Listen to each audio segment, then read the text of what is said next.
আমের milk pudding তৈরি করা যে এতটা সহজ, যদি একবার বাসায় তৈরি না করেন তাহলে কিন্তু একদম বুঝবেন না। আর যেহেতু এখন পাকা আমের সিজন, তাই তাড়াতাড়ি তৈরি করে নিন আম দিয়ে মিল্ক পুডিং।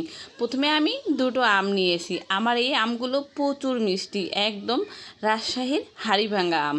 তো এগুলোকে এভাবে পিসেস করে কেটে তারপরে আমি ব্লান্ড করে নিব, এক কথায় একদম জুস করে নিব। তারপর চলে আসলাম কিচেনে।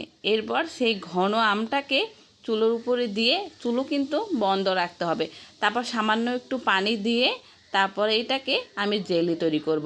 একটা জিনিস খেয়াল রাখবেন, এই জেলি তৈরি করার সময় যতটা পাতলা হবে ততটা কিন্তু জেলিটা ভালো হবে।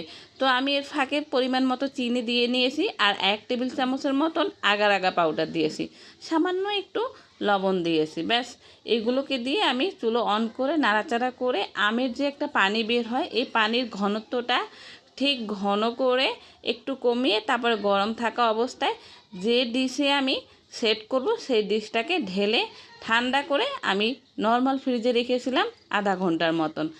চলে এলাম, দেখতেই পাচ্ছেন জেলিটা কি সুন্দর করে একদম বসে গেছে। আর সাইড থেকে আমার মেয়েরা একটু খেয়ে নিয়েছে।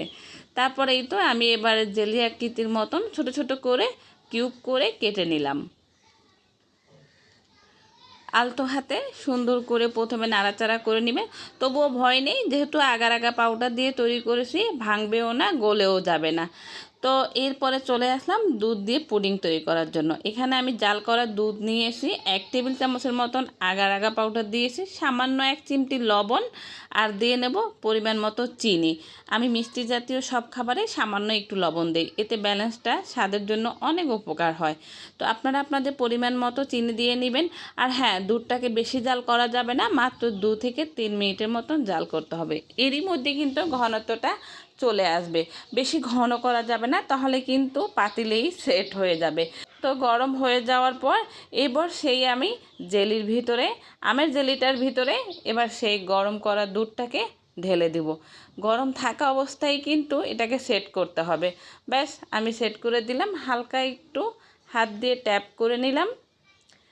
অনেকে আবার এই জেলিটা মিক্সড করে নেয়, আমি একদমই নিচে রেখে দেবো, সেজন্য আর মিক্সড করলাম না।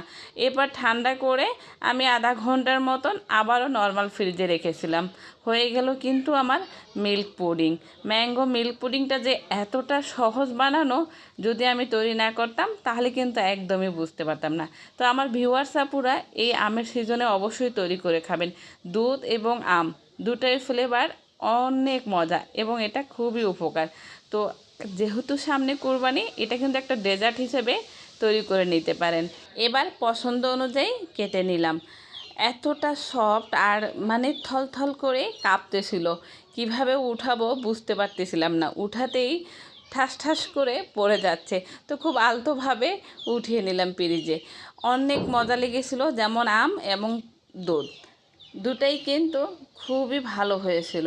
তো আশা করি ভিডিওটি ভালো লাগলে অবশ্যই একটা লাইক শেয়ার দিবেন, আর বাসায় কিন্তু একবার হলেও এই পাকা আম দিয়ে তৈরি করে নেবেন মিল্ক ম্যাঙ্গো পুডিং।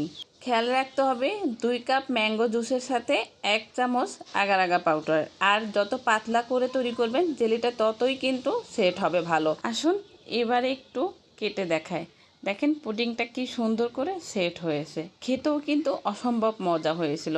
বিশেষ করে ঠান্ডা ঠান্ডা করে খেলে একদম প্রাণটা জুড়িয়ে যাবে। আল্লাহ হাফেজ, সবাই ভালো থাকবেন।